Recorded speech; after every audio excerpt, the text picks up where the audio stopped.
Halo, selamat datang kembali di Sapa Indonesia Malam. Saudara, imbas bencana yang melanda Aceh dan Sumatera, Presiden Prabowo Subianto memerintahkan kementerian dan lembaga memverifikasi dan mengaudit semua perusahaan pemegang konsesi hutan. Sementara Satgas Penertiban Kawasan Hutan menyatakan sanksi pidana, evaluasi perizinan hingga kewajiban memulihkan lingkungan menanti bagi pihak yang menyebabkan banjir Sumatera. Lalu bagaimana pemerintah menepati janji agar prosesnya menimbulkan efek jera? Sapa Indonesia Malam juga menyoroti gelar perkara khusus ijazah Presiden ke-7 Joko Widodo. Pihak Roy CS tetap yakin bahwa ijazah yang ditunjukkan penyidik bukan ijazah asli. Langkah apa lagi yang akan dilakukan untuk membuktikan keaslian ijazah Jokowi? Saudara, inilah Sapa Indonesia Malam. Saya Friska Clarissa. Dan saya Radi Saputro. Kita jelang Sapa Indonesia Malam selengkapnya untuk Anda hari ini.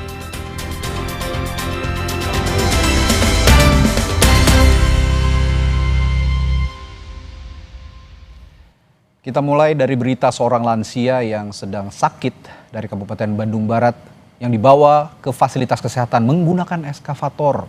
Bupati Bandung Barat menjelaskan cara ini dilakukan karena kondisi darurat. Si bapak pangagotongkan si bapak ta?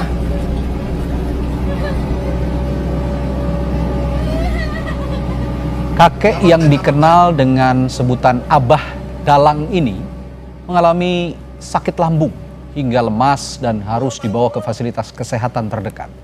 Peristiwa yang terjadi di Kampung Curug Candung, Desa Jati, Kecamatan Saguling ini jadi sorotan setelah videonya tersebar. Bupati Bandung Barat, JJ Rici Ismail bilang membawa sang kakek menggunakan alat berat jadi pilihan yang paling memungkinkan.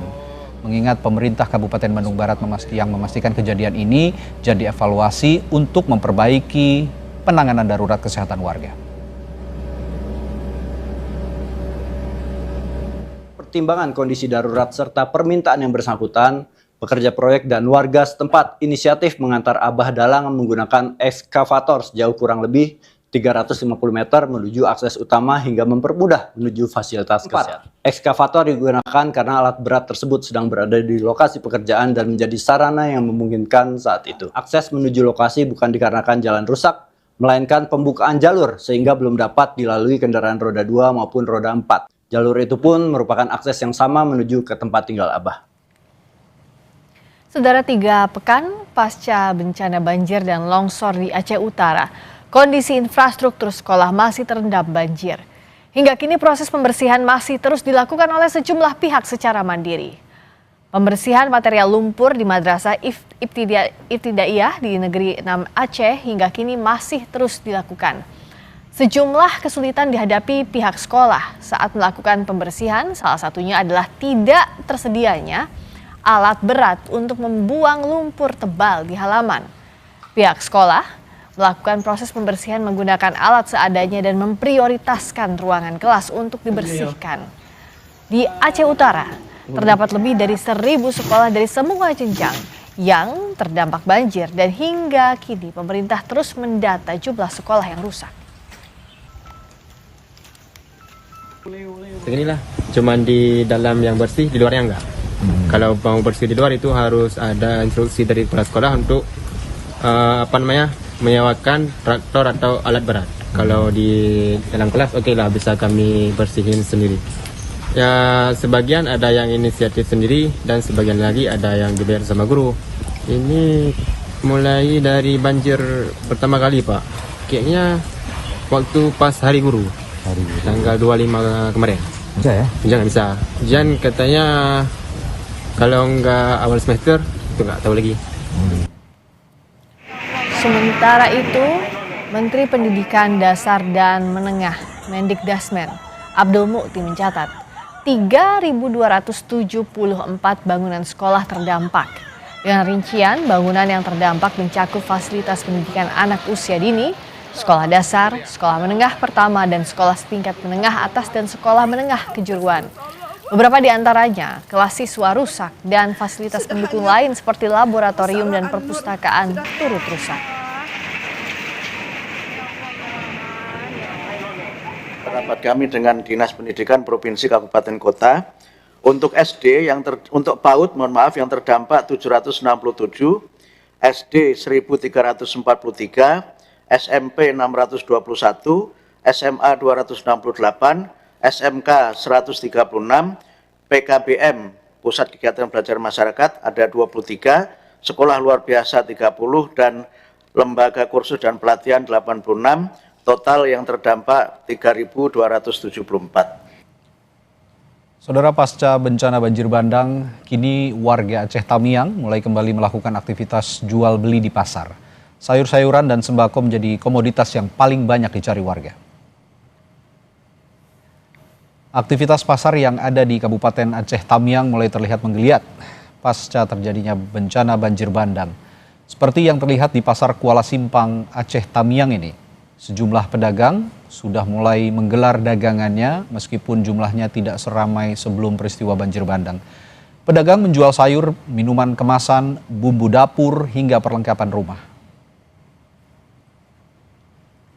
Jualan ini baru-baru 3 hari deh, Pak. Kalau jualan sayuran udah sekitaran dari tanggal 10 lah mulai. Pasar ini aktif ya, maksudnya udah ada sayuran lah, udah ada cabai-cabai, udah enak, udah mudah kita untuk dapur kita belanjain. Kayak mana bang, namanya kebutuhan, kita perlu makan, bantuan kita nggak sampai, kan tertumpuk di posko. Nah, jadi mau nggak mau ya kita jualan lah bang, kan dapat sedikit, jadilah untuk susu-susu anak kecil, pampasnya kan.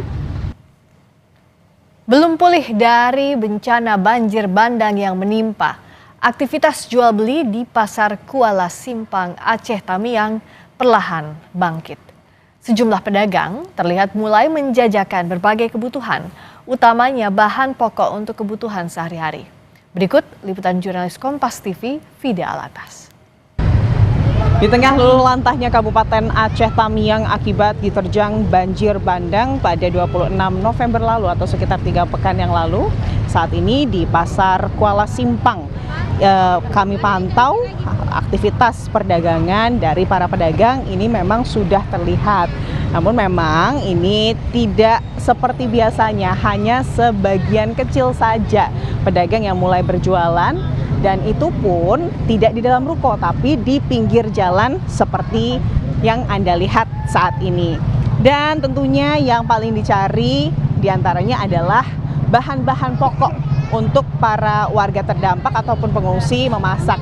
Kami akan ajak Anda untuk berbincang dengan salah satu pembeli di sini. Halo Ibu, selamat sore. Sore Bu.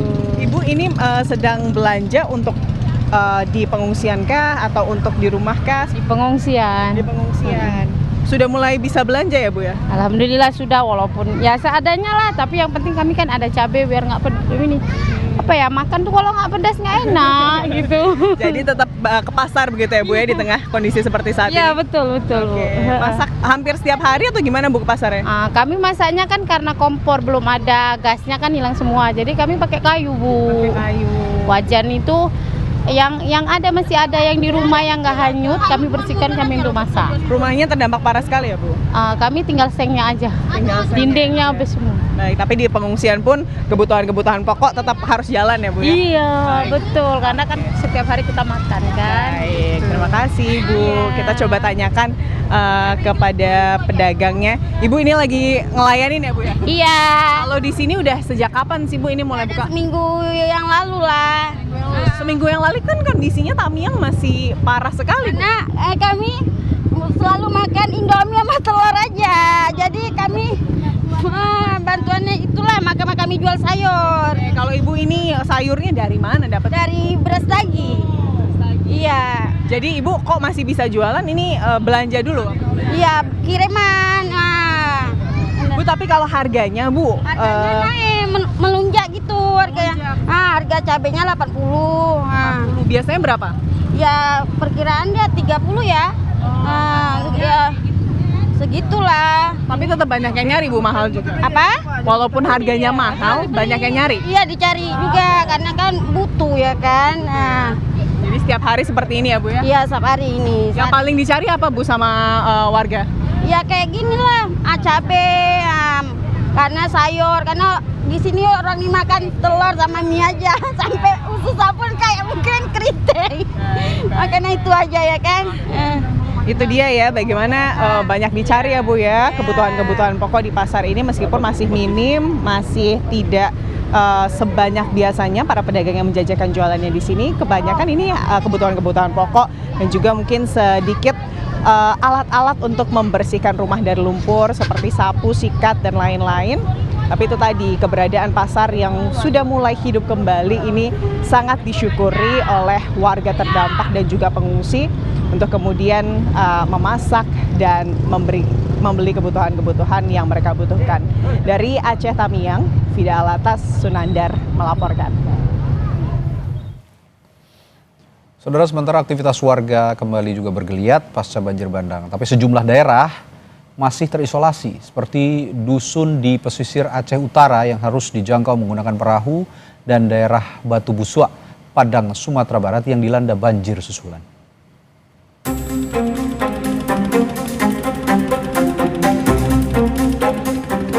Perahu sampan milik nelayan menjadi satu-satunya cara menjangkau dusun barat Desa Lokpuk, Kecamatan Senedon, Aceh Utara.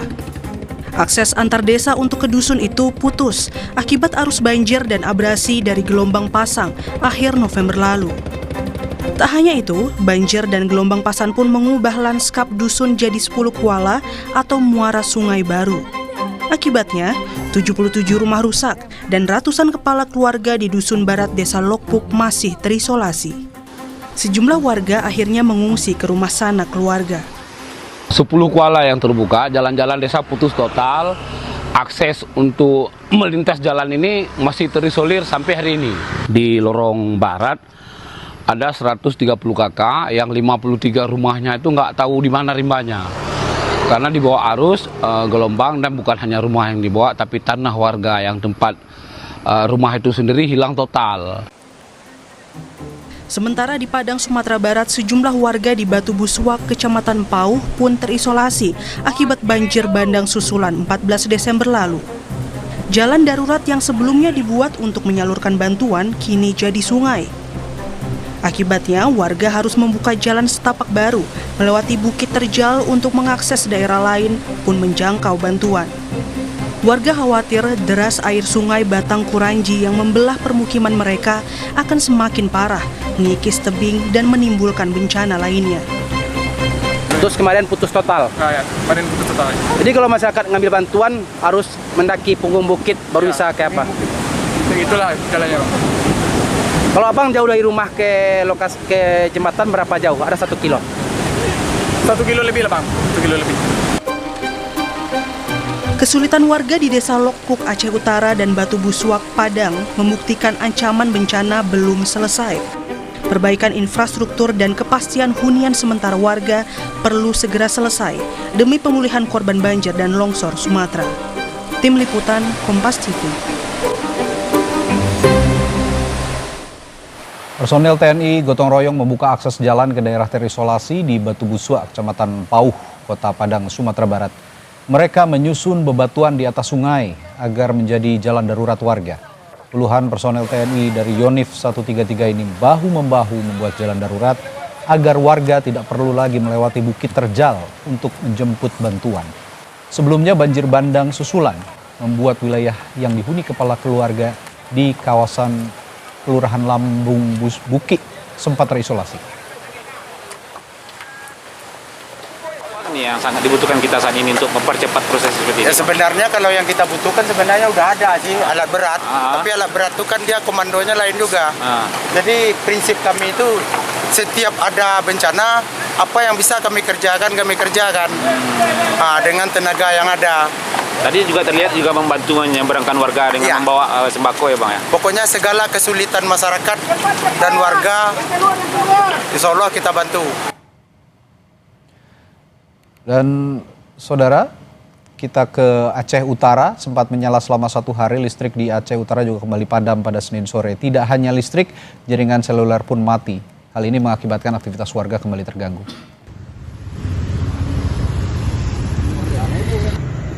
Keluhan listrik yang tidak kunjung normal disampaikan warga di Desa Blangperia, Kecamatan Samudra, Aceh Utara.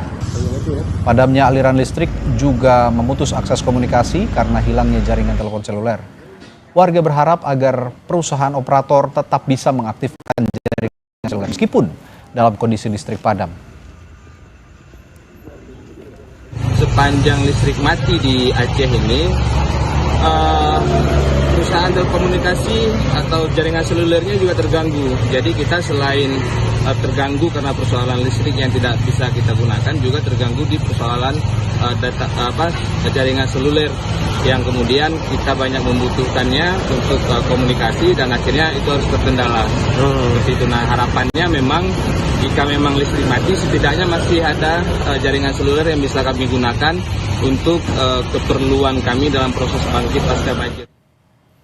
Sementara itu, Menteri Komunikasi dan Digital Mutia Hafid menyatakan pemulihan jaringan pasca bencana saat ini tengah difokuskan untuk wilayah Aceh. Dari total 3.735 BTS yang terdampak di Aceh, sebanyak 87,89%-nya sudah berhasil diperbaiki.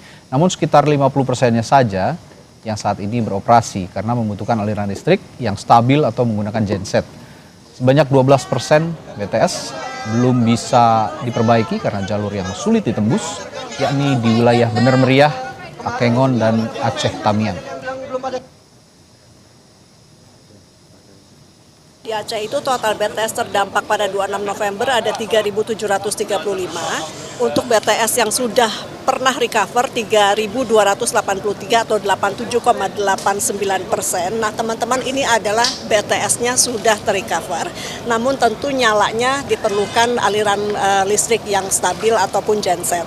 Total BTS yang belum belum pulih betul ada 452, belum diperbaiki ataupun jalurnya belum bisa ditembus, itu ada 12%. Jadi sekali lagi untuk BTS yang sudah direcover di Aceh 87%, namun sekali lagi catatan untuk bisa beroperasinya melihat dari ketersediaan listrik yang stabil.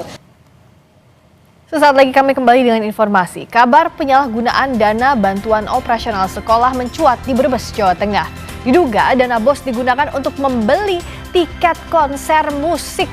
Usai jeda di Sapa Indonesia Malam.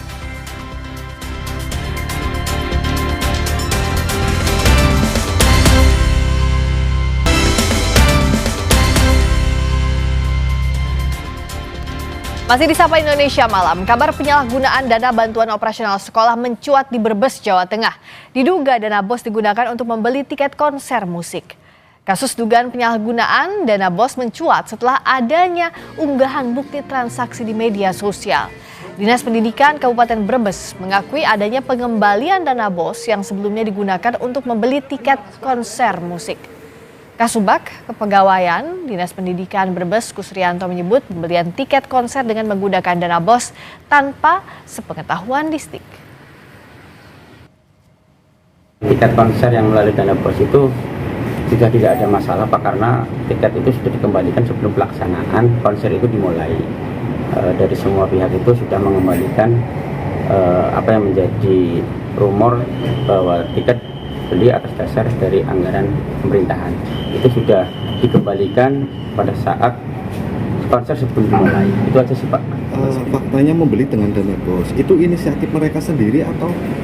Ya, itu tanpa pengetahuan dari kami, tapi kami sudah kondisikan dengan mereka suruh mengembalikan, tidak boleh menggunakan anggaran pemerintahan. Seperti apa duduk perkara kasus penyalahgunaan dana bantuan operasional sekolah yang malah digunakan untuk membeli tiket konser musik? Kita tanyakan langsung kepada Kepala Dinas Pendidikan dan Olahraga Kabupaten Brebes, Sutaryono. Selamat petang, Pak Sutaryono. Ya, selamat petang. Pak, saya mau tanya dulu, ini sebenarnya siapa yang membeli tiket konser menggunakan dana BOS, dan apa betul dananya sekarang sudah dan dana itu sempat dibelikan begitu? Ini ya, itu terkait dengan adanya event Marrakesh di Brebes itu kan, itu sampaikan ke saya kalau ada berita katanya ada pemaksaan untuk membeli tiket kepada guru maupun murid dengan dana menggunakan BOS. Setelah itu saya klarifikasi, yang bisa saya sampaikan hanya begini, bahwa terkait dengan event tersebut itu kita tidak ada pemaksaan. Silakan, itu urusan personel, yang mau berniat nonton silakan untuk membeli tiket. Tapi bukan menggunakan dana BOS. Itu yang kedua, juga kami sampaikan juga bahwa terkait tiket itu juga jangan membeli dengan nama lembaga, maksudnya dengan keuangan lembaga lah, sekolah maupun lembaga. Aku juga nggak memperbolehkan. Nah, saya curiga barangkali sudah ada yang bayar, maka saya sampaikan. Jika ada, kan itu, didapat ada yang sudah membayar memakai BOS, itu wajib untuk dikembalikan, karena itu pelanggaran hukum, saya bilang. Dan waktu saya sampaikan ini sebelum terjadi acara, sebelum terjadinya acara mungkin hari Jumat atau Kamis lah itu. Nah, Pak, yang dan saya sudah tugaskan kepada KPU. Iya Pak, izin saya bertanya dulu. Karena kalau untuk dari yang viral ini sudah ada pembelian. Jadi apakah betul memang sudah pernah ada pembelian dan data yang Bapak punya itu siapa saja yang membelinya? Sudah ada dari dinas mana saja yang membeli itu? Sejujurnya kan begini, kalau wilayah saya itu kan wilayah di pendidikan ya.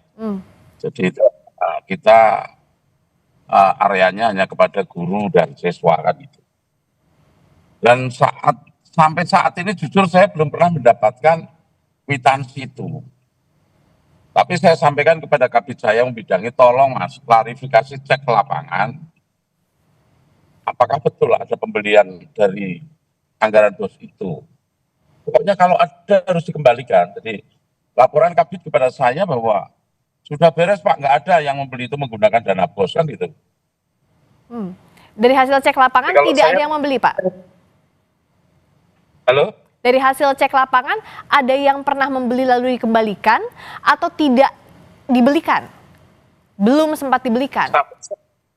Sampai saat ini ya, saya secara bukti konkretnya saya belum menerima. Tapi intinya yang disampaikan adalah bahwa Pak sudah nggak ada yang membeli pakai dana BOS kan itu. Saya hanya sampai ke situ. Oke, tapi untuk yang viral di media sosial, apakah diselidiki? Artinya ditelusuri apakah betul pernah ada yang menggunakan dana BOS seperti yang beredar di media sosial atau tidak? Nah, kalau telusuri jelas yang namanya dari mereka kabar-kabar itu kan, saya khawatir itu benar adanya kan gitu. Karena saya langsung rapat internal, bahkan di grup kami juga saya sampaikan beberapa tadi yang sampaikan tidak boleh ini kan itu. Terus Kabid saya perintahkan turun. Terus saya nanya kepada Kabid saya, gimana Mas, sudah clear? Ya Pak, tidak ada yang dari itu. Oke, nah sanksinya apa Pak? Kalau memang ditemukan ada orang yang pernah membeli lalu dikembalikan. Karena pun pernah membeli sudah dikembalikan itu tidak meniadakan sanksi, harusnya begitu kan Pak? Nanti begini, ini akan saya telusur lebih jauh. Coba, ini kan sampai saat ini kan belum ada ya, kwitansi ke saya belum ada yang memberi tahu ke saya terhadap staf saya maupun siapapun kan itu. Terkait dengan kalaupun nanti ada ya kita lakukan sesuai sanksi yang ada lah. Nanti kami komunikasikan dengan pihak-pihak yang hukum yang tahu lah gitu. Baik, jadi masih ditelusuri sampai sekarang, ditunggu perkembangannya Bapak, apakah betul sudah pernah ada pembelian atau tidak dan apa sanksinya jika pun iya. Terima kasih Kepala Dinas Pendidikan dan Olahraga Kabupaten Brebes, Sutaryono. Selamat petang. Saudara, ke berita lainnya, konten kreator Muhammad Adimas Putra alias Resbob ditangkap Polda Jawa Barat di Semarang, Jawa Tengah pada Senin lalu. Resbob ditangkap usai adanya laporan ujaran kebencian di media sosial. YouTuber Resbob langsung diboyong tim reserse siber Polda Jawa Barat ke Bandung dengan transit di Bandara Soekarno-Hatta pada Senin malam. Ia ditangkap di sebuah desa di Semarang, Jawa Tengah setelah sebelumnya berpindah kota sebanyak 4 kali. Resbob sempat mengutarakan permohonan maafnya atas perbuatannya dan berjanji tidak akan mengulanginya lagi. Oke. Sebenarnya untuk masyarakat Sunda khususnya yang telah saya buat gaduh dan saya menyesali perbuatan saya tidak akan mengulanginya kembali. Warga Sunda mohon maaf maafin saya menyesali perbuatan saya. Baik. Oke. Terima kasih.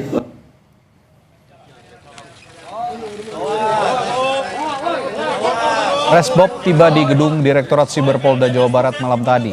Polisi menjelaskan Resbob sempat kabur dan pengejaran pelaku dilakukan sejak hari Jumat setelah adanya laporan ujaran kebencian terkait Sarah. Selama pelarian, pelaku Resbob ini sempat berpindah tempat untuk bersembunyi, mulai dari Surabaya, Surakarta, hingga akhirnya ditangkap di Semarang, Jawa Tengah. Resbob dilaporkan supporter Persib Bandung, yakni Persib Viking Club, dan Aliansi Sunda Ngahiji ke Mapolda Jabar.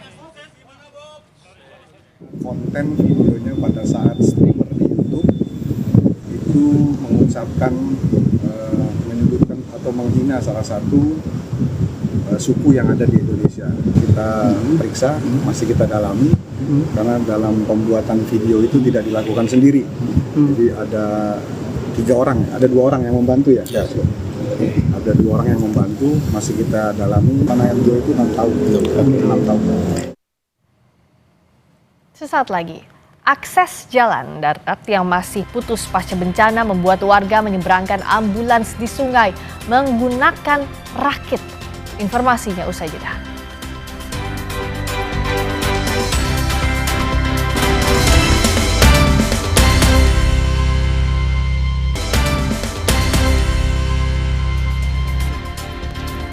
Masih di Sapa Indonesia Malam.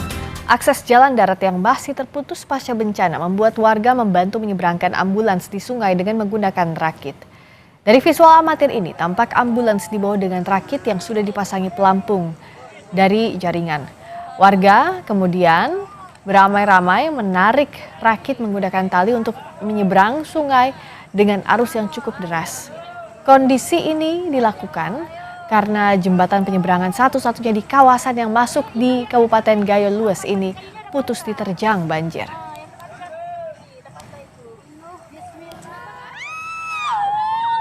Allahumma shalli ala sayyidina Muhammad wa ala ali Muhammad. Kama sholaita ala Ibrahim wa ala ali Ibrahim wa barik ala Muhammad wa ala ali Muhammad. Kama sholaita ala Ibrahim ya Allah ya Rabbi. Warga korban banjir bandang Aceh Tamiang mengibarkan bendera putih di posko-posko sepanjang jalan lintas Medan, Banda Aceh. Pengibaran bendera putih sebagai tanda menyerah pada kondisi di Aceh Tamiang yang nyaris lumpuh.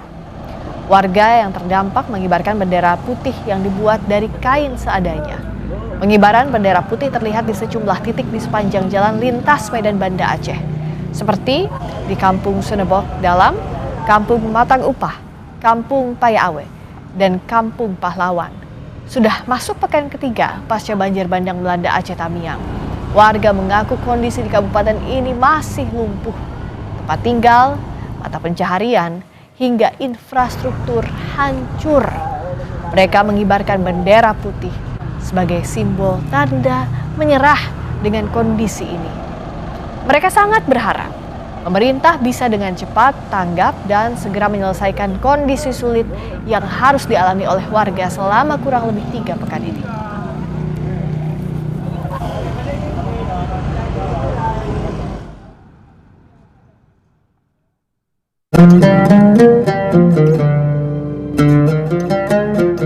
Allahu Akbar, Allahu Akbar, Allah.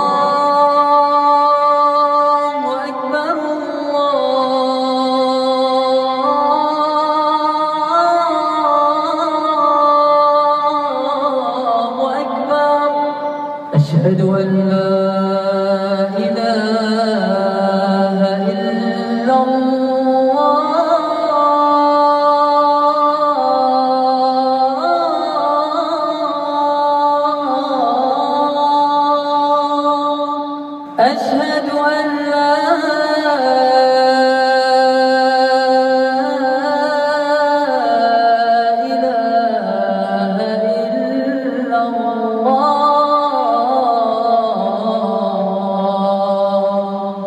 أشهد أن محمدا رسول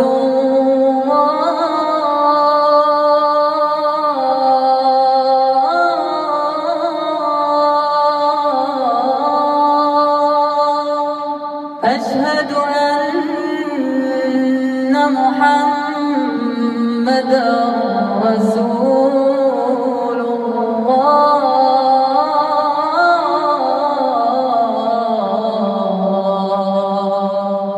حي على الصلاة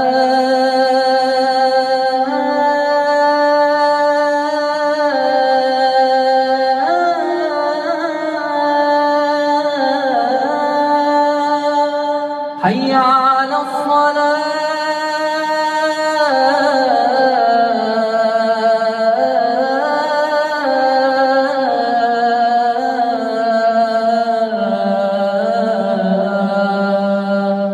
حي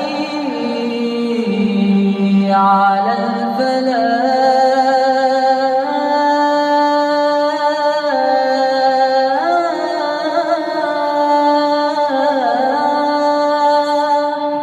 حي على الفلاح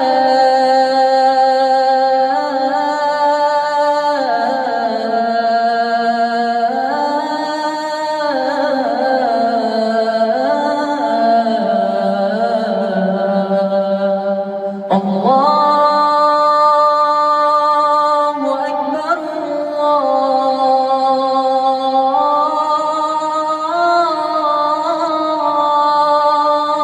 الله أكبر لا إله إلا الله.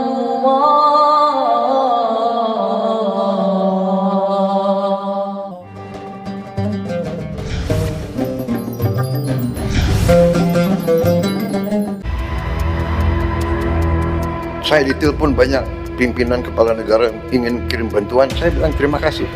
Concern Anda, kami mampu. Indonesia mampu mengatasi ini. Ada mungkin pihak-pihak kekuatan-kekuatan luar yang dari dulu selalu saya tidak mengerti, tidak suka sama Indonesia, tidak suka Indonesia kuat, Indonesia mantap gitu. Jangan ragu-ragu kalau Anda perlu bantuan personil untuk investigasi, minta saja nanti ke KL lain, ya. Kita mungkin bantuan Polri, TNI atau KL lain. Sekali lagi siapa yang melanggar kita langsung tindak, kita cabut. Kalau tidak salah sampai hari ini kita sudah cabut 4 juta hektar.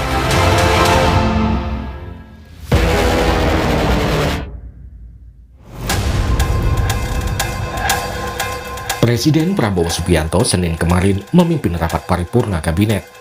Rapat membahas penanganan bencana di wilayah Sumatera. Dalam rapat, Prabowo menegaskan pemerintahnya mampu menangani dampak bencana di Sumatera. Presiden juga menjelaskan alasan tidak menetapkan bencana di 3 provinsi di Sumatera sebagai bencana nasional. Sehingga saya ditelepon banyak pimpinan kepala negara ingin kirim bantuan, saya bilang terima kasih. Concern Anda, kami mampu. Indonesia mampu mengatasi ini. Ya. Ada yang teriak-teriak ingin ini dinyatakan bencana nasional. Kita sudah kerahkan ini 3 provinsi dari 38 provinsi. Jadi situasi terkendali. Saya monitor terus, ya, dan kita sudah merencanakan segera akan kita bentuk, apakah kita namakan badan atau satgas rehabilitasi dan rekonstruksi. Segera kita akan bangun hunian-hunian sementara dan hunian-hunian tetap. Presiden juga mengingatkan semua pihak untuk waspada. Prabowo menilai di tengah situasi bencana saat ini ada pihak-pihak tertentu yang tidak suka melihat Indonesia kuat. Kelompok ini mengusung narasi bahwa pemerintah tidak hadir saat terjadi bencana. Sekali lagi saya minta kita waspada ke depan, karena justru di saat ini ada kecenderungan segelintir masyarakat, terutama mungkin yang punya motivasi politik, atau bahkan saya terus saja melihat ada mungkin pihak-pihak kekuatan-kekuatan luar yang dari dulu selalu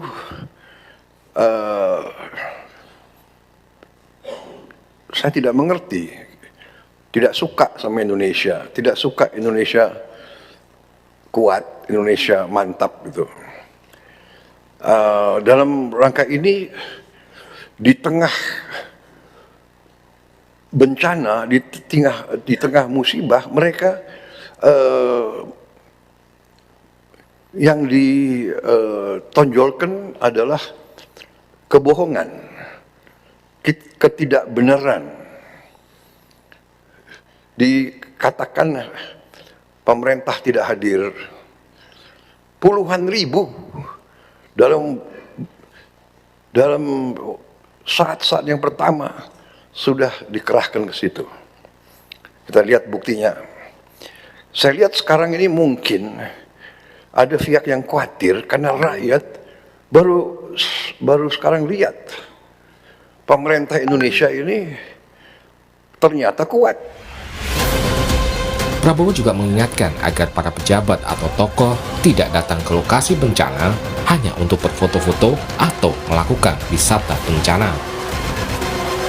Sebaliknya juga saya mohon jangan pejabat-pejabat tokoh-tokoh datang ke daerah bencana hanya untuk foto-foto dan untuk dianggap hadir, ya. Mohon sebaliknya kita tidak mau ada budaya wisata bencana. Jangan, kalau datang benar-benar harus ada tujuan untuk membantu mengatasi masalah. Saya kira kalau unsur pimpinan datang yang punya tugas dan portofolio ke situ. Mohon ini saya lihat ada kecenderungan wisata bencana ini tidak bagus. Salah satu masalah yang banyak mendapat sorotan di wilayah bencana adalah soal pemulihan layanan listrik. Menteri SDM Bahlil Lahadalia menjelaskan alasan mengapa layanan listrik di wilayah terdampak bencana, khususnya Aceh, belum pulih. Andaikan pun ini oleh Bapak Presiden, kami laporkan bahwa belum bisa teraliri semua kepada desa-desa yang ada, karena sebagian desa-desa yang infrastrukturnya masih parah, jalan yang nggak bisa kita masuk, itu pada tegangan rendah, itu tiang-tiangnya jatuh. Dan ada sebagian desa yang memang masih banjir, masih ada air. Kalau ini kita paksakan untuk dialiri listrik, itu akan berdampak pada kecelakaan di masyarakat. Dalam rapat kabinet kemarin, Presiden Prabowo juga menyoroti soal penindakan hukum terhadap pihak-pihak yang dinilai bertanggung jawab terhadap terjadinya banjir dan longsor di wilayah Sumatera. Prabowo meminta Menteri Kehutanan tidak ragu-ragu menindak perusahaan yang melanggar hukum sehingga mengakibatkan bencana. Segera diverifikasi, diperiksa, diaudit semua perusahaan yang memegang konsesi yang tidak mentaati peraturan itu ditindak, ya, dilihat seberapa besar pelanggarannya dan itu dicabut. Jangan ragu-ragu kalau Anda perlu bantuan personel untuk investigasi, minta saja nanti ke KL lain, ya. Minta mungkin bantuan Polri, TNI atau KL lain. Sementara itu, Menteri Keuangan Purbaya Yudi Sadewa menyatakan telah menyiapkan anggaran 60 triliun rupiah dari APBN 2026 untuk dana penanganan dan rehabilitasi pasca bencana di wilayah Sumatera. Sebenarnya kan dari APBN, kan waktu begitu APBN selesai di DPR, kita pelajarin, kita sisir semua program-program kementerian lembaga, ternyata masih banyak program-program yang nggak jelas, rapat nggak jelas. Udah kita sisir semuanya, even sebelum bencana udah kita kumpulkan 60 T dari situ. Jadi siap-siap mau dieksekusi apa enggak. Jadi begitu dibutuhkan 60 T yang disebutkan oleh Pak Presiden, ya kita udah siap. Oh, itu dipastikan APBN 2026 ya Pak? 2026. Yang 2026 untuk rehabilitasi kan. Misal, kalau yang tahun ini kan ada BNPB kan udah ngajuin 1,6, kita masih ada 1,3, nggak tahu dia mau ngajuin lagi. Mereka juga sebelumnya punya berapa ratus miliar, jadi masih cukup. Presiden Prabowo mengatakan pemulihan Sumatera pasca bencana tidak bisa dilakukan dalam hitungan hari. Presiden menargetkan pemulihan Sumatera pasca bencana tuntas dalam 3 bulan. Tim Liputan, Kompas TV.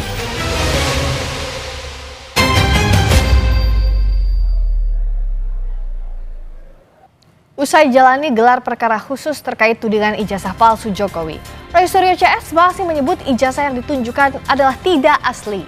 Selengkapnya kita bahas usai jeda di Sapa Indonesia Malam.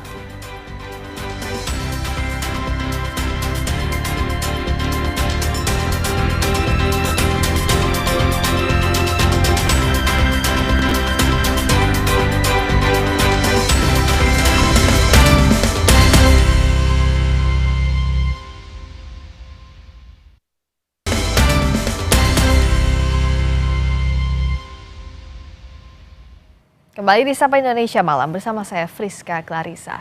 Saudara, gelar perkara khusus dugaan pencemaran nama baik terkait tudingan ijazah palsu Jokowi selesai dilaksanakan Selasa dini hari. Roy Suryo CS masih yakin bahwa ijazah Jokowi yang ditunjukkan dalam gelar perkara bukan ijazah asli karena ada banyak kejanggalan. Dalam gelar perkara khusus kali ini, pihak penyidik Polda Metro Jaya sempat menunjukkan ijazah Presiden ke-7 Joko Widodo kepada pihak Roy CS.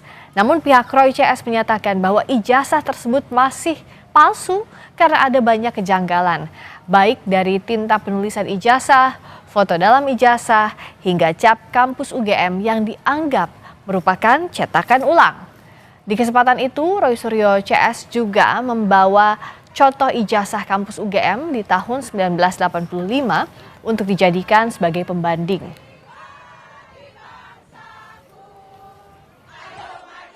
Hasil dari kami tentang 99,9% palsu itu tidak berubah, tidak bergeser satu mili pun. Ya, bahkan sampai the last minute, kami akhirnya sama seperti klaster 1 tadi, dipertunjukkan sebuah barang yang diklaim itu adalah ijazah asli, katanya ijazah analog dari seorang yang namanya Joko Widodo.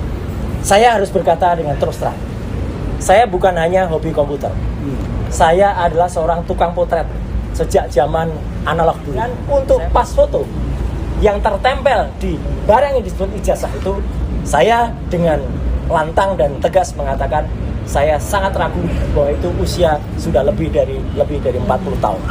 Terlalu tajam, terlalu baru barang itu sebagai sebuah foto yang dicetak dengan kertas foto di tahun 80-an. Yang itu menurut saya tidak lazim untuk sebuah ijazah. Itu mungkin hasil dari pre-printing atau printing baru. Logo Universitas Gadjah Mada yang tercetak, sepanjang yang saya tahu, warnanya meleset, tidak seperti itu. Meskipun gelar perkara khusus telah rampung dilakukan, namun pihak Roy Suryo CS masih tetap pada keyakinan bahwa ijazah yang ditunjukkan penyidik bukanlah ijazah asli. Lalu apa saja poin-poin yang menandakan ijazah itu tidak asli? Untuk membahasnya, kita akan berbincang dengan Firmanto Laksana, pengacara pihak Joko Widodo, dan juga nanti akan segera bergabung Abdul Ghafur Sangaji selaku pengacara dari Roy Suryo.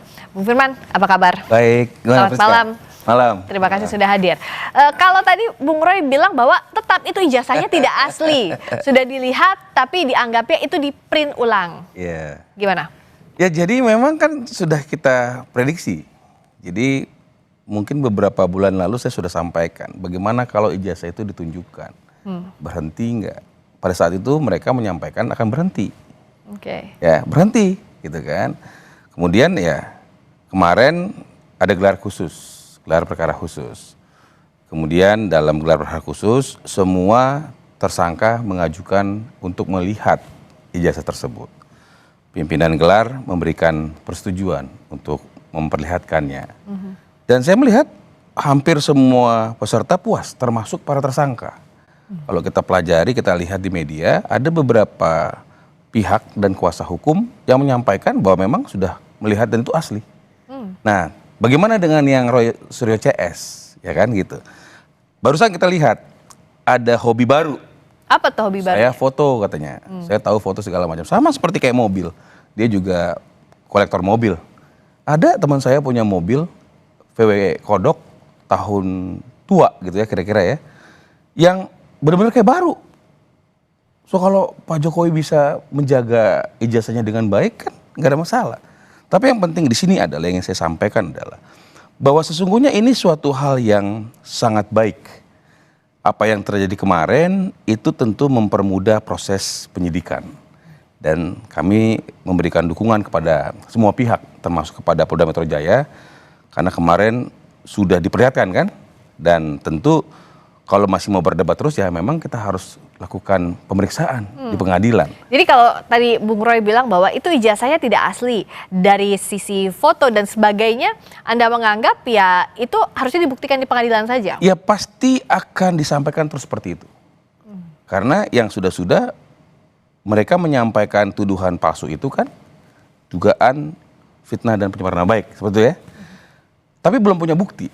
Hari ini disebutin lagi, kelihatannya begini, kelihatannya begitu. Jadi semua akan dia jadikan bahan seperti itu. Jadi menurut saya yang paling tepat kita berikan dukungan kepada kepolisian Polda Metro Jaya sehingga ini bisa masuk ke dalam tahap berikutnya, dilimpahkan ke pengadilan, kemudian lakukan pemeriksaan dan silakan kalau memang beliau-beliau ini Roy Suryo CS ingin melakukan apakah ada tambahan ahli kah, apakah akan melakukan apa atas seizin daripada hakim nanti, ya silakan. Dan disitulah nanti akan ditentukan.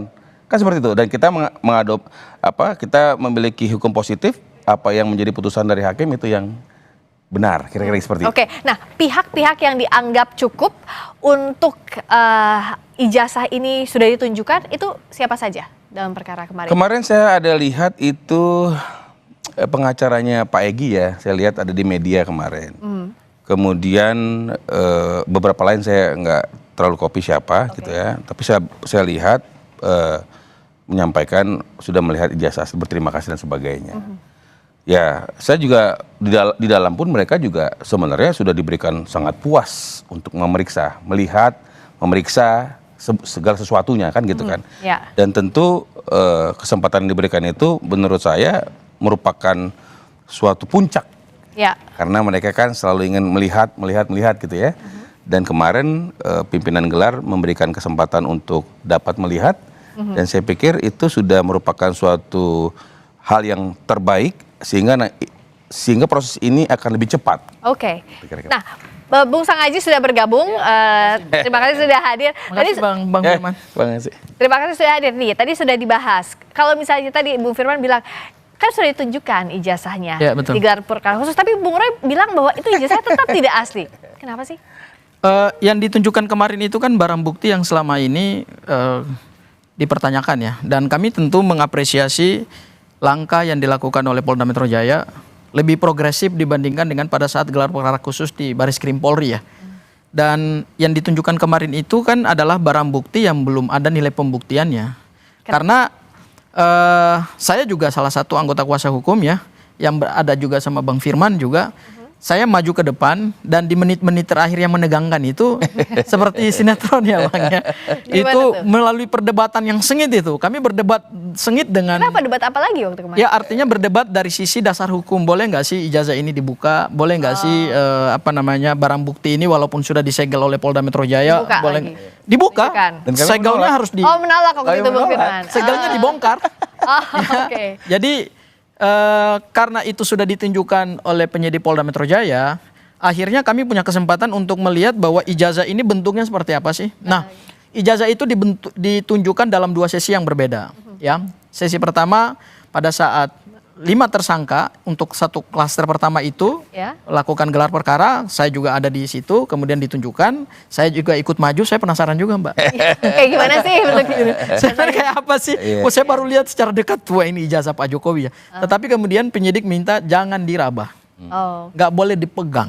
Jangan diraba, jangan dipegang ya. Jadi kami hanya bisa, saya melihat secara dekat sih, tapi saya nggak boleh meraba gitu. Ya, tapi saya kan tidak mempunyai kemampuan dari sisi apa namanya, dari sisi teknis ya. Apakah kertasnya ini asli atau enggak, apakah ada embossnya, apakah ada watermarknya, apakah ada lintasan stempelnya, saya nggak punya kemampuan itu ya, karena itu mesti kita tanyakan kepada Mas Roy dan Bang Rismon ya, karena mereka yang ahlinya gitu ya. Nah, yang pasti satu hal adalah ijazah yang ditunjukkan kemarin itu tidak berbeda dengan ijazah yang selama ini beredar di publik. Yang sudah dilihatkan sebelumnya, tapi dalam bentuk digital itu ya? Betul, yang dalam bentuk digital. Dan ijazah tersebut mengkonfirmasi bahwa basis penelitiannya Mas Roy, Bang Rismon, sampai kemudian mereka simpulkan 99,9% palsu, kata Mas Roy, kata Bang Rismon 11.000 triliun persen palsu, itu ternyata objeknya sama. Tidak berbeda ya, tidak berbeda. Kami kemarin khawatirnya jangan sampai apa yang mereka teliti dengan yang ditunjukkan atau yang disita oleh Polda Metro Jaya itu berbeda. Wah, itu kalau terjadi seperti itu bahaya itu penegakan hukum untuk melakukan. Nah, tapi kenapa masih ada kesimpulan bahwa Bung Roy bilang bahwa itu ijazahnya masih tidak asli, dan Bung Firman menganggapnya apalagi yang bisa digunakan, apalagi tools yang digunakan untuk membuktikan bahwa ijazah Pak Jokowi itu adalah asli. Sesaat lagi tahan dulu di Sapa Indonesia Malam.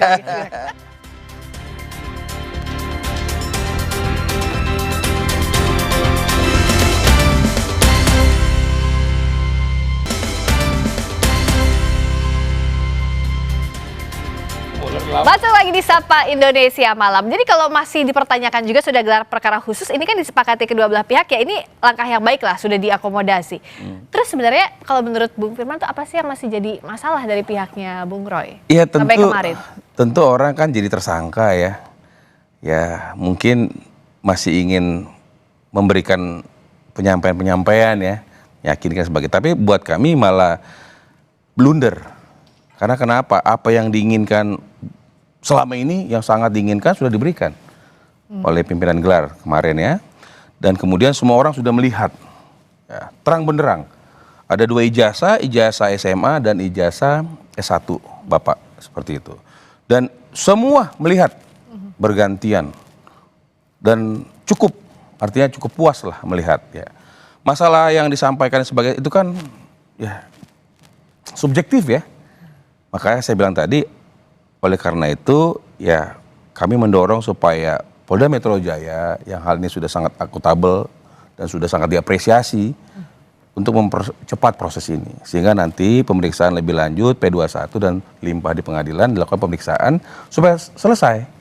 Jadi tidak ada lagi hal-hal yang menjadi apa ya, ada kepastian hukum. Baik. Saya rasa itu.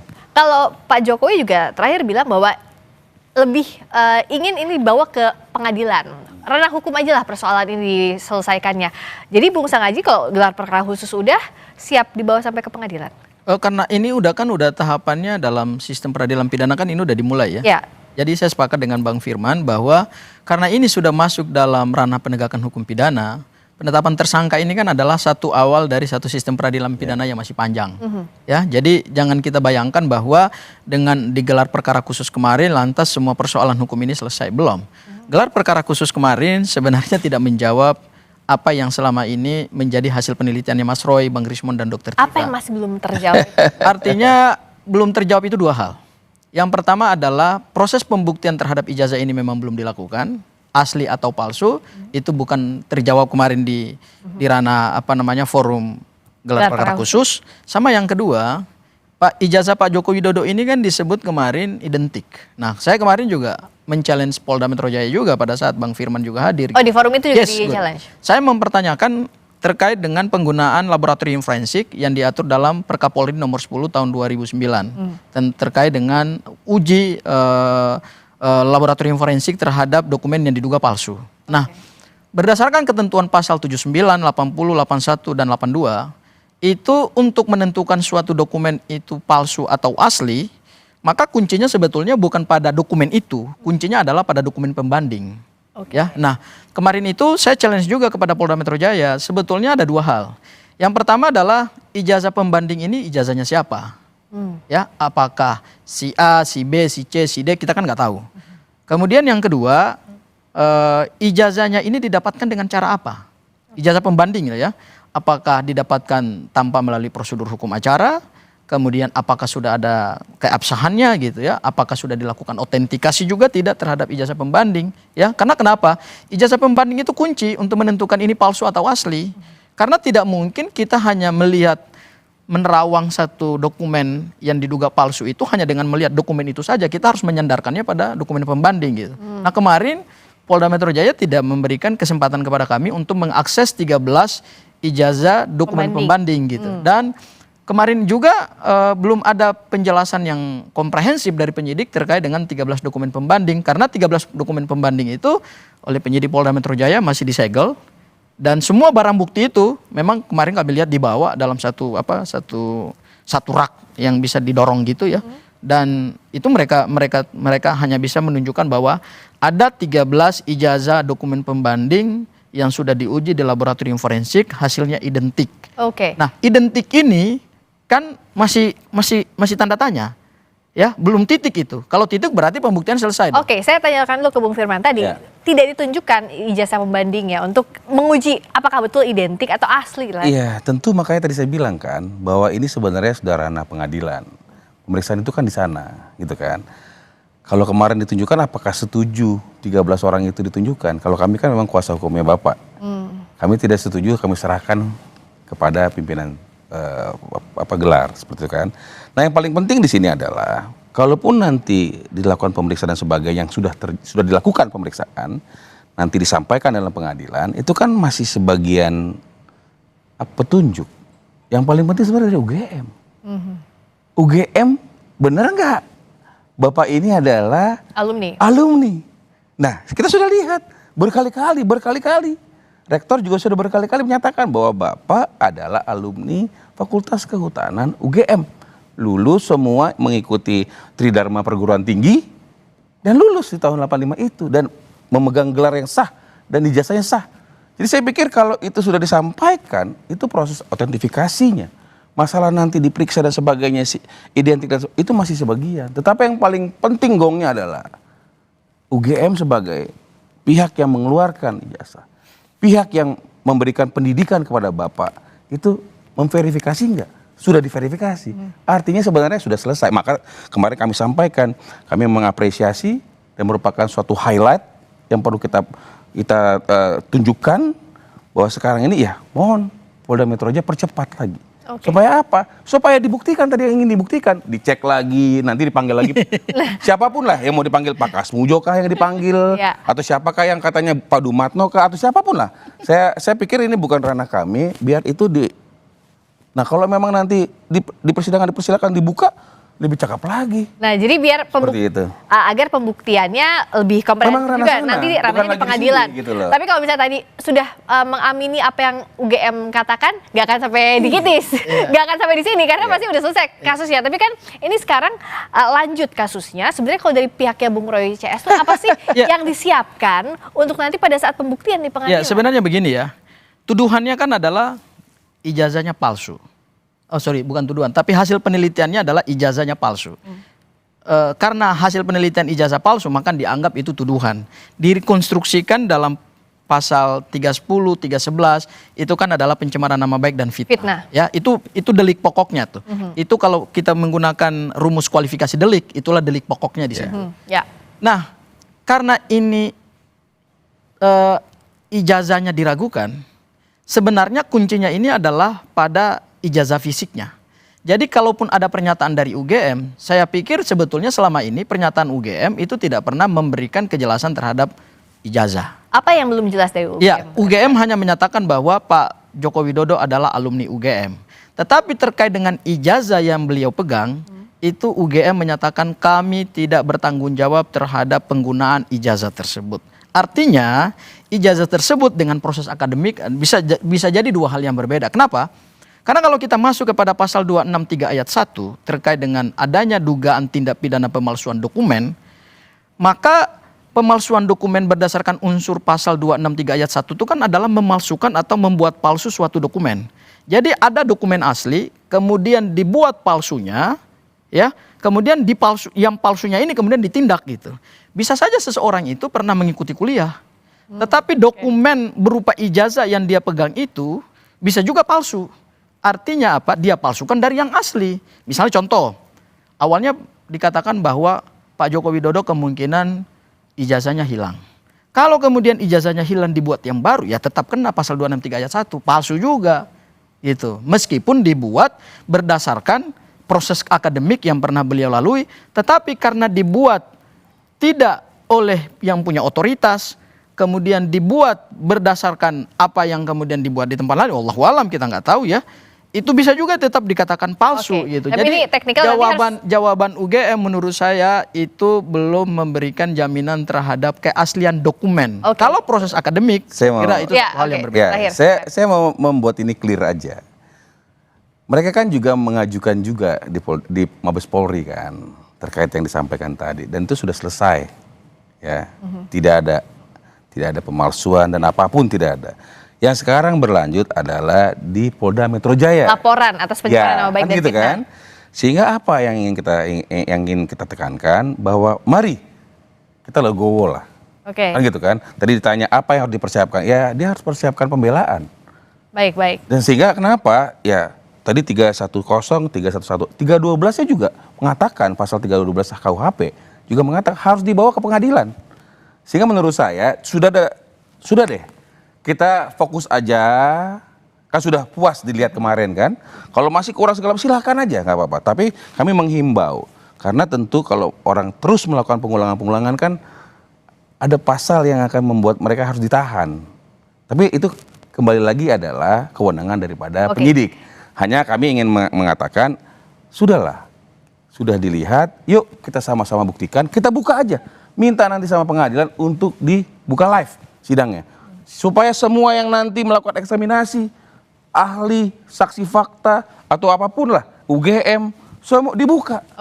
Sehingga terang benderang. Jadi sekarang saya kira begini, tanpa Pak Firman minta begini pun, sesuai dengan hukum acara pidana yang sudah diatur dalam KUHP, itu pasti jalan otomatis gitu. Itu sudah enggak gini. Itu sudah rulesnya yang diatur dalam KUHP, bahwa penetapan tersangka, kemudian pemeriksaan saksi-saksi, ahli meringankan, kemudian ada saksi meringankan, kemudian setelah itu pemberkasan, kemudian dilakukan tahap 1, yaitu berkas perkara dikirim kepada jaksa penuntut umum, kemudian Kejaksaan Agung atau Kejaksaan menunjuk jaksa penuntut umum dengan P16. Kemudian setelah itu jaksa penuntut untuk meneliti berkas, kemudian kalau kurang di P19, kalau memenuhi syarat materi dan syarat formil baru P21, baru kemudian dilanjutkan. Itu teknis yang hukum acaranya sudah rigid gitu. Tanpa diminta pun oleh Bang Firman, itu otomatis jalan. Cuman bukan itu persoalan kita. Bukan itu persoalan kita. Persoalan kita adalah apakah penegakan hukum kita dalam menjawab misteri ijazah Pak Joko Widodo itu kemudian akan sesederhana yang dikatakan oleh Bang Firman bahwa dengan gelar perkara khusus tentu tidak yang sederhana. Enggak begitu. Juga begini, bahwa Puslapfor adalah pihak yang berwenang. Polda Metro Jaya sudah menyerahkan ini kepada Puslapfor. Kita lihat saja nanti apa aslinya. Memang belum ditunjukkan kemarin kan seperti itu. Sehingga kita tunggu kan seperti. Tapi kemarin itu lucknya kalau saya lihat mereka punya seperti itu. Jadi artinya dokumen ini sudah diserahkan kepada Puslapfor, sudah diperiksa. Seperti itu. Artinya proses itu kita tunggu aja. Ya udah, kita sekarang sama-sama nunggu prosesnya. Kita pantau bersama-sama. Fungsinya publik di sini untuk mengawasi juga ya proses yang ada sampai nantinya sesuai dengan hukum acara yang berlaku. Karena ini sudah jadi atensi publik, makanya transparansi jadi kunci utama. Itu ya. Terima kasih banyak Bung Sakaji. Terima kasih. Dan akuntabilitas. Dan akuntabilitas itu penting. Terima kasih Bung Firman. Terima kasih Bung Sakaji sudah dari Sapa Indonesia Malam. Berikutnya saudara kami akan kembali dengan informasi lainnya masih di Sapa Indonesia Malam. Kami akan hadirkan sorotan lainnya. Antara lain, pemerintah akan memproses pidana dan mengevaluasi izin pihak-pihak yang harus bertanggung jawab atas banjir Sumatera. Tapi pertanyaannya, bagaimana memastikan mereka juga akan memulihkan alam yang sudah rusak? Kita bahas usai jeda di Sapa Indonesia Malam bersama Raditya Putra.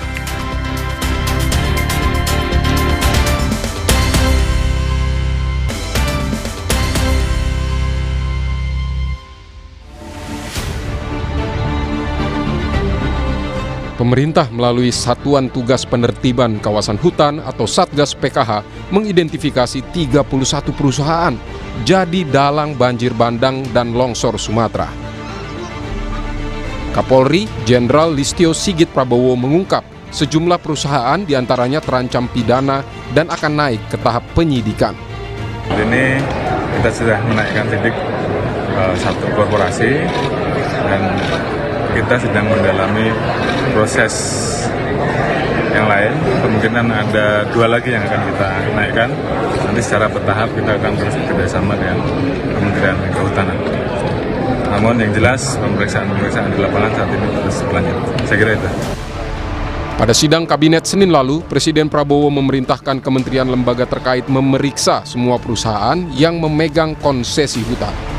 Segera diverifikasi, diperiksa, diaudit semua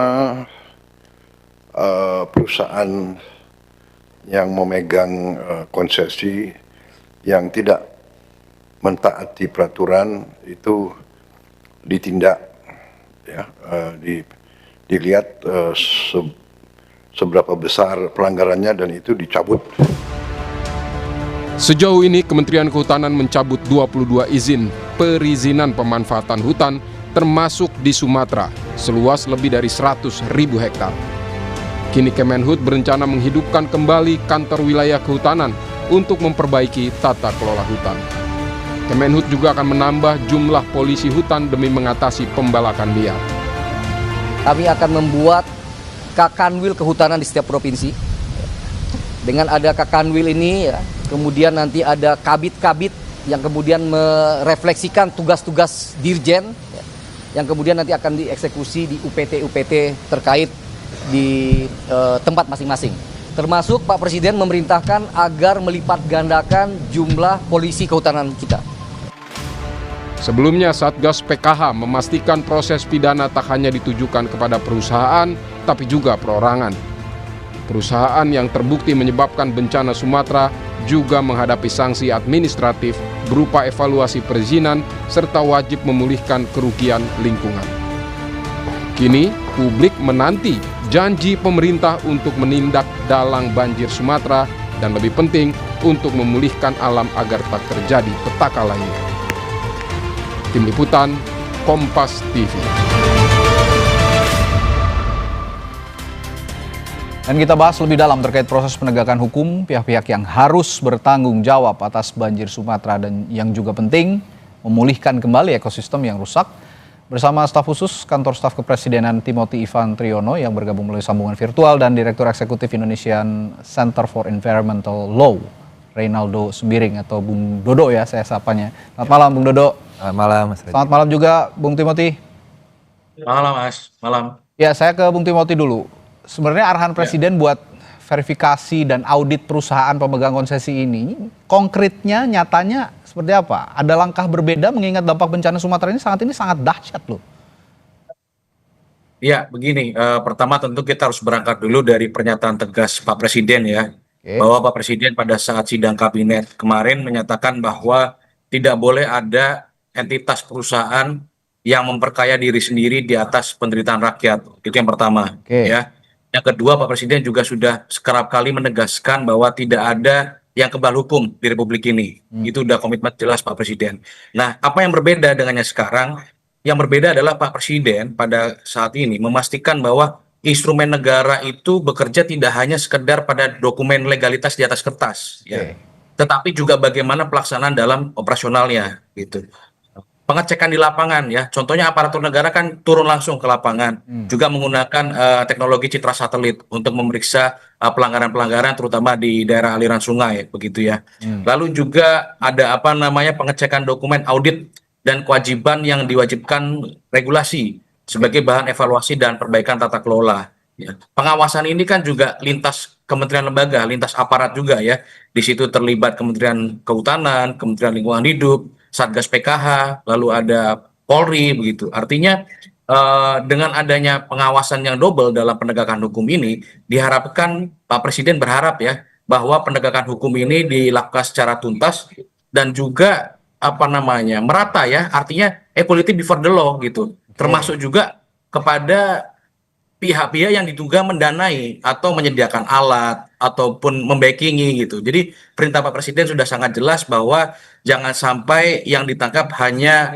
pelaksana-pelaksana di lapangan, tetapi juga diusut tuntas sampai pemodalnya begitu. Oke, kalau gitu saya lempar ke Bung Dodo. Presiden kan sekarang punya perangkat yang namanya Satgas PKH begitu ya. Ini katanya sih mau bilangnya akan memberikan sanksi pidana, evaluasi, izin, dan juga minta pertanggungjawaban atas apa yang sudah dilakukan di Sumatera sehingga menyebabkan bencana yang besar dan kerugian lingkungan yang cukup besar. Bukan cukup besar, sangat besar. Tapi apakah menurut Anda ini cukup dengan tindakan-tindakan yang sudah dijalankan oleh PKH ini, Satgas PKH ini? Pertama, ya terima kasih Mas Radit. Pertama-tama memang Satgas PKH ini harus dilihat di konteksnya ada di hilir ya. Artinya konteks penegakan hukum itu di hilir. Sementara kalau kita lihat kondisi bencana yang terjadi ini sebenarnya banyak masalah-masalahnya ada di hulu.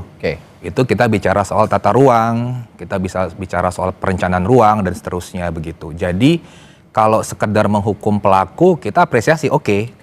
Tapi dibilang cukup tidak. Gitu ya. Karena menghukum pelaku itu memang sudah menjadi satu mandat undang-undang. Polluter Pays Principle, siapa yang merusak, siapa yang mencemari, dia membayar, dia bertanggung jawab, itu udah clear gitu undang-undang. Tapi pertanyaan adalah bagaimana supaya ini tidak terulang lagi?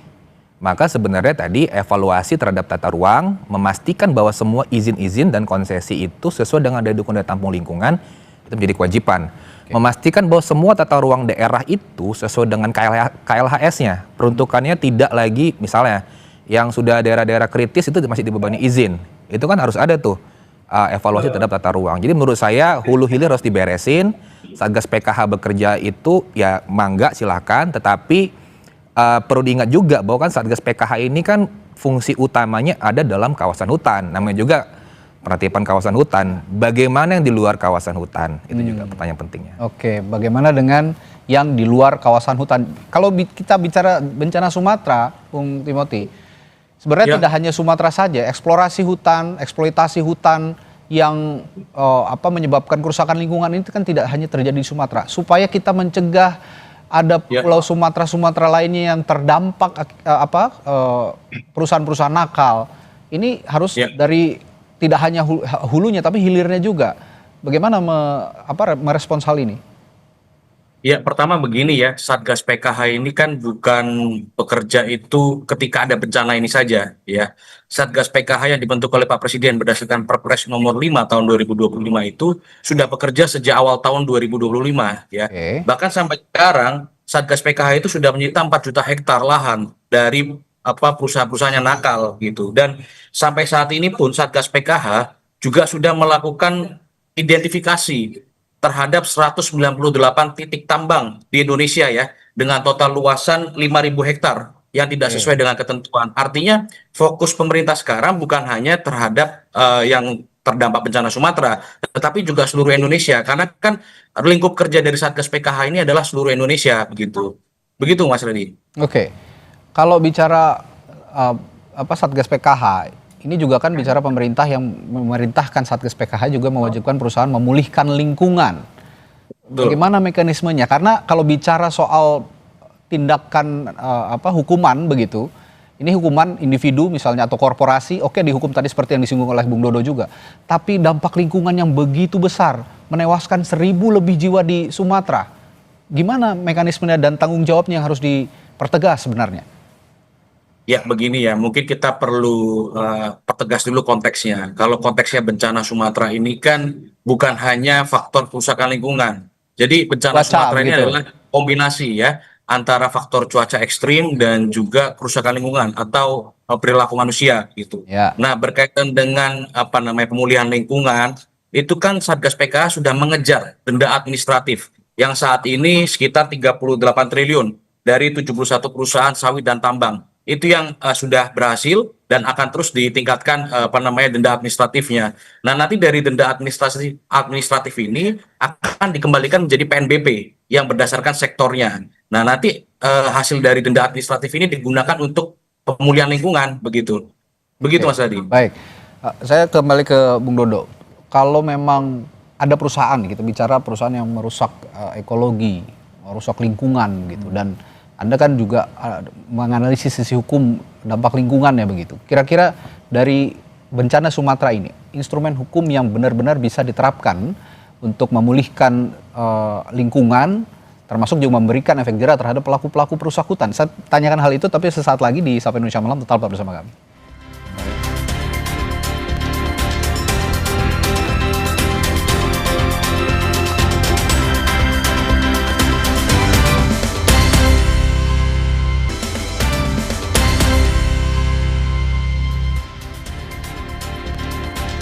Ya, kita masih membahas bagaimana penegakan hukum yang memberikan efek yang komprehensif ya, bukan hanya memberikan hukum pidana, tapi juga memberikan sanksi untuk memberikan ganti rugi terhadap pelaku perusakan hutan yang selama ini terjadi, termasuk yang terjadi di bencana Sumatera. Tadi saya bertanya ke Bung Dodo, jika perusahaan yang terbukti merusak ekologi Sumatera kira-kira, bagaimana instrumen hukumnya untuk pemulihan dan siapa yang akan membayar kira-kira kalau melihat dari instrumen hukum menurut analisis Anda? Ya, pertama instrumen hukumnya kita ada 3 ya. Pertama kita bisa melalui pidana, perdata, dan administratif. Nah, makanya kita harus pastikan bahwa apakah Satgas PKH ini akan bisa mencakup ke tiga-tiganya. Gitu. Karena kalau perdata itu bicara soal ganti kerugian nanti di sana. Nah, siapa yang membayar sebenarnya adalah balik ke prinsip tadi, prinsip pencemar membayar. Jadi siapa yang bertanggung jawab yang kita sudah identifikasi sebagai perusak atau pencemar lingkungan, perusak hutan, dia bertanggung jawab. Bertanggung jawab untuk memulihkan, bertanggung jawab untuk membayar kerugian lingkungan yang terjadi. Kira-kira begitu. Dan kemudian tadi saya juga menyambung dari Mas Timothy ya mengenai Satgas PKH. Memang gitu, kalau saya melihat bahwa menarik ya kalau tadi pernyataan juga dari Jampitsus saya dengar pagi-pagi tadi akan bicara soal pemulihan lingkungan. Ya. Karena memang kalau kita lihat dari Perpres 5 itu 2025 dan kita baca di pasal 2 ayat 1 itu sebenarnya kan tugas utama dari penertiban kawasan hutan itu adalah untuk optimalisasi penerimaan negara. Sebenarnya nggak bicara lingkungan per se untuk pemulihan di sana. Tapi oke lah, berarti ada diperluas nih kewenangan yang itu oke. Tapi yang kedua sebenarnya saya mau mencoba merespons soal denda administratif. Sepemahaman saya memang kalau kita bicara soal pemulihan lingkungan, itu kita belum punya tuh satu contoh konkret denda administratif yang memang langsung spesifik kepada pemulihan ekosistem. Saya belum ada, gitu ya. Karena biasanya pemulihan lingkungan itu keluarnya di perdata. Jadi tidak ada perusahaan yang digugat nih, dia bertanggung jawab, dia pulihkan gitu. Itu pun sebenarnya baru beberapa perusahaan saja. Kalau kita bicara dari 2014 sampai dengan 2025, hitungan saya cuma ada 2-3 perusahaan. Itu pun di kasus-kasus kebakaran hutan. Denda administratif setahu saya, ya itu mungkin nanti yang perlu ditunjukkan oleh pemerintah. Mana sih denda administratif yang akhirnya itu bisa disalurkan untuk pemulihan ekosistem. Kalau emang itu terjadi ya tentu kita senang masyarakat. Oh nyata dan uangnya ini nggak cuma masuk sebagai PNBP hanya untuk pemasukan negara, tetapi juga dibalikin kepada lingkungan. Saya kemarin menyimak juga, kita semua menyimak bahwa Menteri Kehutanan sudah mengungkap ada beberapa perusahaan yang dinyatakan merusak lingkungan, merusak hutan gitu ya. Dari 31 Satgas PKH dikerucutkan lagi menjadi 22 katanya ada perusahaan yang melanggar konservasi hutan di Sumatera. Tapi saya mau tanya, Anda punya data pembanding kira-kira? Betulkah itu akurat hanya 22 atau jangan-jangan banyak tapi tidak diungkap semua? Sebenarnya kalau sementara ini angkanya agak mirip, sekitar 20 sampai dengan 22 gitu. Tetapi memang yang kita perlu pastikan adalah ini kan problemnya ini nggak cuma soal perusahaan, tapi pemegang hak atas tanah. Jadi individu-individu yang sebenarnya dia kayak semacam cukong nih, gede nih lahan-lahannya. Nah ini juga yang sebenarnya perlu untuk ditertibkan. Nah ini sepertinya yang belum, saya nggak tahu ya, menurut aturan-aturan yang ada sekarang, apakah hukum pidana, perdata, dan sanksi administratif ini dalam satu aturan yang sama atau berbeda-beda, saling mengikat atau bagaimana? Karena menurut saya ini satu sama lain harus juga mengikat begitu supaya penegakan hukumnya juga paralel. Tapi saya ingin tanya ke Bung Timothy, jika perusahaan yang melanggar atau menyatakan atau dinyatakan merusak hutan, pemegang konsesinya adalah BUMN misalnya, kan karena selama ini diambil alih oleh negara, banyak perusahaan-perusahaan BUMN yang juga mengambil alih pengelolaan konservasi hutan begitu. Ini siapa yang harus bertanggung jawab? Apalagi apa dikembalikan lagi ke negara atau bagaimana, Bung Timothy? Ya, penegakan hukum ini kan juga termasuk juga ada BUMN yang kemarin sudah dihentikan izinnya ya, yaitu PT PN3 yang sudah dihentikan izinnya oleh pemerintah gitu. Artinya ini sekaligus menegaskan bahwa pemerintah berkomitmen ya, meskipun itu adalah BUMN akan ditindak dengan tegas juga. Lalu berkaitan dengan tadi denda administratif yang tadi disebutkan oleh Mas, itu sebetulnya kita sudah punya PP ya, PP nomor 45 tahun 2025 yang mengatur tentang tata cara pengenaan sanksi administratif dan tata cara PNBP ya, yang berasal dari denda administratif di bidang kehutanan. Di PP itu jelas bagaimana peruntukannya, ada dana reboisasi ya, lalu ada dana pemulihan lingkungan, itu sudah ada di dalam PP itu. Jadi memang nantinya denda administratif yang saat ini sudah dikumpulkan sebesar 38 triliun dan nanti akan bertambah, itu akan dijadikan PNBP dan ditugaskan kepada Kementerian Kehutanan dan juga Kementerian Lingkungan Hidup untuk melakukan perbaikan lingkungan dan juga perbaikan ekosistem tadi begitu. Nah, mungkin dari sudut pandang pemerintah, mungkin ada beberapa hal yang akan kita lakukan begitu ke depan. Salah satunya tentu kita akan melakukan penilaian kerusakan lingkungan dulu atau environment damage assessment. Kita melihat seberapa jauh kerusakan lingkungan yang ada, terutama terkaitan dengan kerusakan hutan dan lahan, degradasi das, pencemaran tanah dan air, lalu juga kita tidak lupa kerusakan ekosistem pesisir gitu ya. Nah, nanti dari situ baru kita masuk ke tahap rehab dan rekon lingkungan berbasis ekosistem gitu ya. Salah satunya adalah rehabilitasi hutan dan lahan, lalu juga ada pemulihan das dan sungai gitu. Nah, lalu di ranahnya ATR BPN kemarin sudah diperintahkan oleh Pak Presiden juga bahwa perlu dilakukan penataan ruang ya berbasis risiko gitu. Jadi dalam menetapkan tata ruang itu kita juga mempertimbangkan risikonya juga begitu. Nah, tadi Anda sudah mengatakan ada PP atau peraturan pemerintah yang mengikat ya dan mengatur 3 instrumen hukum itu bisa dijalankan begitu dalam sistem yang paralel. Pertanyaan saya selanjutnya, jika itu dijalankan, bagaimana transparansinya? Apakah juga masyarakat dilibatkan untuk terus menerima progres dari penindakan atau penegakan hukum yang dikhususkan untuk bencana Sumatera ini kira-kira, Bung Timothy? Ya, tentu kita juga bisa berkaca dari kinerja Satgas PKH ya, yang saya rasa hampir tiap hari Satgas PKH itu terus mengupdate progres penanganannya, yang awalnya dari proses penyelidikan, sekarang sudah proses penyidikan, lalu ditetapkan satu tersangka korporasi, ya ini kan bagian dari transparansi publik. Dan teman-teman NGO, teman-teman aktivis lingkungan juga bisa mengawal itu secara terbuka gitu. Media kan sekarang juga sudah ada. Dan saya rasa Satgas PKH juga terbuka ya dengan berbagai data, dan terbuktikan data yang pemerintah miliki dengan data yang dimiliki oleh Mas Reynold ya, itu tidak jauh berbeda gitu. Artinya Satgas PKH betul-betul menjalankan perintah Bapak Presiden untuk menindak dengan tegas begitu, Mas Radi. Yang juga harus dipastikan not a single corporation, meskipun itu korporasi besar, jangan sampai juga luput dari penindakan hukum. Kalau Anda melihat selama ini pengawasannya sudah transparan atau masih ada yang disembunyikan? Kalau kita bisa bilang kan pengawasan itu kan akhirnya masuk dalam ranah penegakan hukum ya. Dan sering sekali dikatakan bahwa hasil pengawasan itu merupakan dokumen yang tidak terbuka untuk publik. Begitu. Walaupun sering sekali pengawasan itu dilakukan oleh pengaduan oleh masyarakat atau oleh NGO gitu. Nah, saya pikirkan sebenarnya adalah memang diperlukan satu mekanisme yang lebih transparan. Artinya ada semacam mekanisme joint monitoring dan joint evaluation gitu. Yang artinya ya, saya mengambil contoh buat Satgas PKH. Saya pikir Satgas PKH itu terutama di kejaksaan itu butuh untuk membuka kanal di mana memang masyarakat itu bisa memberikan pengaduan semaksimal mungkin. Mungkin ada beberapa yang sudah masuk, tapi menurut saya itu tidak terlalu optimal sebenarnya untuk terutama di Jampitsus. Jadi menurut saya itu perlu untuk dibuka kanal-kanal yang lebih masif ya buat masyarakat. Tapi kita perlu mengingat bahwa kita harus pastikan dulu Satgas PKH ini bekerja dalam kerangka pidana saja dengan administratif gitu ya. Atau juga masuk kepada perdatanya untuk minta ganti kerugian dan tadi pemulihan lingkungannya. Karena supaya nggak campur-campur nih. Karena pidana itu tujuannya hanya untuk menghukum korporasi sebenarnya. Pemulihan itu tuh cuma tambahan sebenarnya.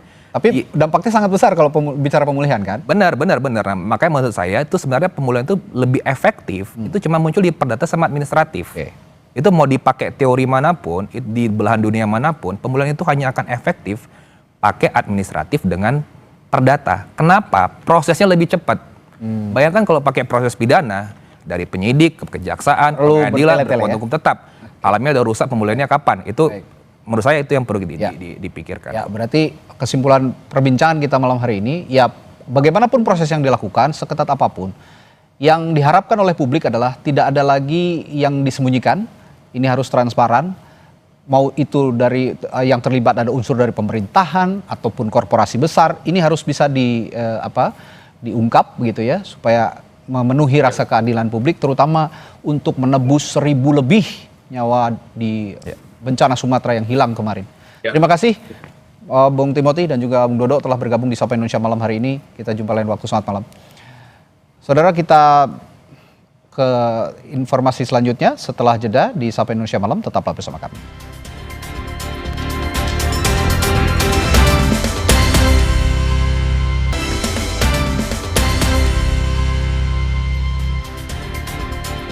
Masih di Sapa Indonesia Malam, sidang perdana ex-Mendikbudristek Nadiem Makarim dengan agenda pembacaan dakwaan ditunda 1 pekan.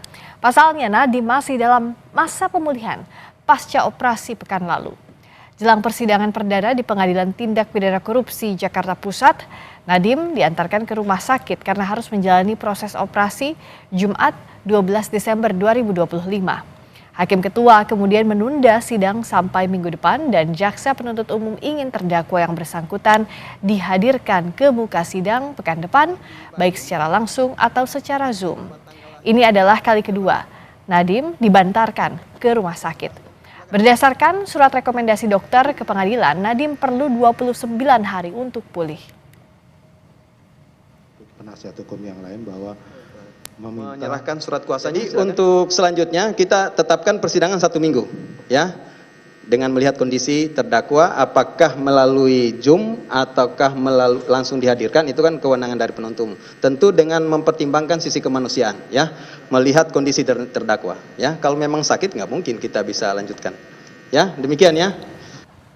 Kami akhiri kebersamaan kita selama 2 jam ini dan di penghujung Sapa Indonesia Malam, kami ingatkan untuk selalu penuhi kebutuhan hidrasi Anda sepanjang hari dengan air mineral yang pasti sejuknya. Saya Radi Saputro. Dan saya Friska Clarissa. Terima kasih. Selamat malam. Sampai jumpa besok.